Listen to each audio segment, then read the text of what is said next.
एक बार की बात है। एक छोटे से गांव में एक मजदूर रहता था। वो रोज मिट्टी खोद कर निकालता, अपने गधे पर लादता और उसे बेच दिया करता था।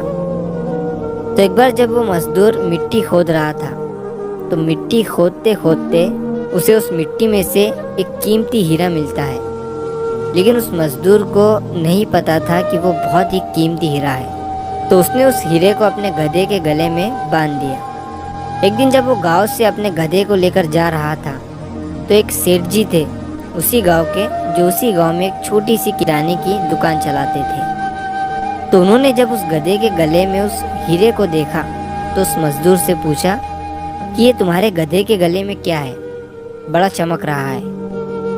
मजदूर ने कहा कि ये चमकीला पत्थर है, मुझे मिट्टी खोदते समय मिला था। अब सेठ जी को वो चमकीला पत्थर पसंद आ जाता है और सेठ जी उस मजदूर से उस चमकीले पत्थर को 50 रुपए में खरीद लेते हैं और वो उस चमकीले पत्थर को अपने दुकान के तराजू पर लगा देते हैं। अब जो भी सेठ जी की दुकान पर आता उस चमकीले पत्थर को देखकर उसकी बहुत तारीफ करने लगता। तो एक बार एक जौहरी सेठ जी के दुकान पर आता है और जब वो उस कीमती हीरे को सेठ जी के तराजू पर लटका हुआ देखता है तो वो जौहरी समझ जाता है कि ये कीमती हीरा है। वो सेठ जी से पूछता है कि ये क्या है और इसे आपने तराजू पर क्यों लटकाया हुआ है। सेठ जी उस जौहरी से कहते हैं कि ये एक चमकीला पत्थर है, मैंने एक मजदूर से 50 रुपए में खरीदा था। वो जौहरी सेठ जी से कहता है कि क्या तुम इस चमकीले पत्थर को मुझे बेचना चाहोगे। सेठ जी उस जौहरी से कहते हैं कि अगर तुम इसे खरीदना चाहते हो तो मुझे 100 रुपए दे दो और इसे ले जाओ। अब वो जौहरी जो था वो बहुत ही कंजूस था।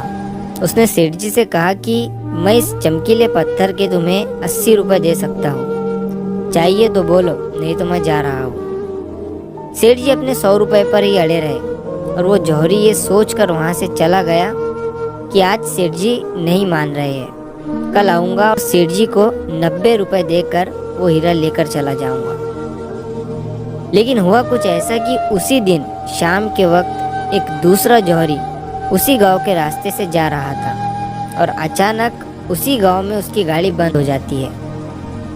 जब तक ड्राइवर गाड़ी को रिपेयर कर रहा होता है वो जौहरी सेठ जी की दुकान पर कुछ लेने के लिए जाता है और जब वो उस हीरे को तराजू पर लटका हुआ देखता है तो सेठ जी से उसे खरीदने के बारे में पूछता है। सेठ जी भी उसे वही कहते हैं कि 50 में लिया था, आपको 100 रुपए में दे दूंगा। वो जौहरी बहुत होशियार था, उसने एक सेकंड भी वेस्ट नहीं किया और तुरंत सेठ जी को 100 रुपए देकर वो हीरा लेकर वहाँ से चला गया। अब जब दूसरे दिन पहला जौहरी सेठ जी की दुकान पर आया और जब उसकी नज़र तराजू पर पड़ी तो उसे वो हीरा वहाँ नहीं दिखा। उसने सेठ जी से पूछा कि वो चमकीला पत्थर कहाँ गया। सेठ जी ने कहा कि वो कल तुम्हारे जाने के बाद एक दूसरे साहब आए, उन्हें वो पसंद आ गया और उन्होंने 100 रुपए देकर मुझसे वो खरीद लिया। अब ये सुनने के बाद उस जौहरी को बहुत पछतावा हुआ और उससे गुस्सा भी आया। तो उसने गुस्से में सेठ जी से कहा कि तुम कितने बड़े बेवकूफ़ हो, वो कोई चमकीला पत्थर नहीं था बल्कि वो बेशकीमती हीरा था और तुमने उसे 100 रुपए में ही दे दिया। अब ये सुनने के बाद सेठ जी ने उस जौहरी से कहा कि साहब ऐसा है कि मुझे तो पता नहीं था कि वो बेशकीमती हीरा है और आपको ये पता होने के बावजूद भी आप कल मुझसे 20 रुपए के लिए झिकझिक कर रहे थे। तो मुझसे बड़े बेवकूफ़ तो आप हैं जिन्होंने 20 रुपए के लिए एक कीमती हीरा खो दिया। दोस्तों, इस कहानी से हमें 3 बहुत बड़ी सीखें मिलती है। पहली ये कि कंजूसी भी वहीं करो जहाँ पर उसकी ज़रूरत है। अगर हर जगह कंजूसी करोगे तो अच्छी चीज़ें भी अपने हाथों से गंवा दोगे।